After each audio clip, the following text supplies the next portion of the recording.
ভাষা যদি খাসা হয় কেন লাগবে তেতো? ভাষা যদি খাসা হয় কেন লাগবে তেতো?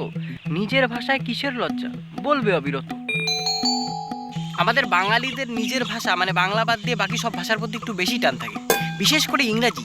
আশেপাশে কেউ ইংরেজিতে যদি প্যারাগ্রাফ লেটারও বলে দেয় তবুও বলে ওয়াও, আর সেখানে একটু উন্নত মানের বাংলা বলো, বেশি পণ্ডিত হয়ে গেছে বাকিন থেকে। যারা রাজবংশী কথা বলে তারা হঠাৎ কলকাতা ওইদিকে গিয়ে খেয়েছি, হেগেছি, বসেছি, মুতেছি। আর আমরা যারা নর্মালি খাইছি দাইছি বসছি করি, তারা হঠাৎ করে হিন্দি ইংলিশ মিক্সচার করা শুরু করে দেয়।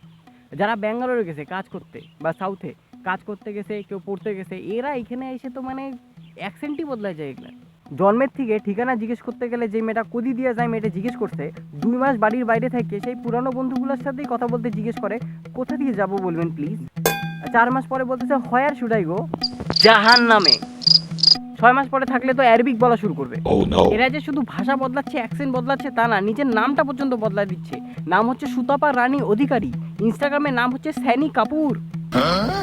আর পোস্টগুলোতে এত ফিল্টার মারে যে সত্যিকারের আমি চিনতেই পারিনি, ভাবছি এটা নতুন কেউই হবে স্যানি কাপুর। পরে আমাকে মেসেজ করতে দেখলাম, please update your self. Update করবো না, ভাগ। বায়োতে লেখা ড্রাই ফিশ লাভার, বল না শুটকি মাছ খাই। এই সমস্ত প্রবাসী বাঙালিদের উদ্দেশ্যে বলতেছি, দেখো তুমি যেখানে খুশি থাকো, দেশের বাইরে থাকো, পৃথিবীর বাইরে থাকো, চাঁদে থাকো, যেখানে খুশি থাকো, সেখানে তুমি কি ভাষায় কথা বললো সেটা তোমার ব্যাপার। কিন্তু বাড়ির এলাকায় আসলে আমার সাথে কথা বললে, জন্মের থেকে যেই ভাষায় কথা বলছো সেটাতে না বললে কিন্তু গালি দেবো। সামনে সামনে না পারলেও ভিডিওতে গালি দেবো। Please subscribe.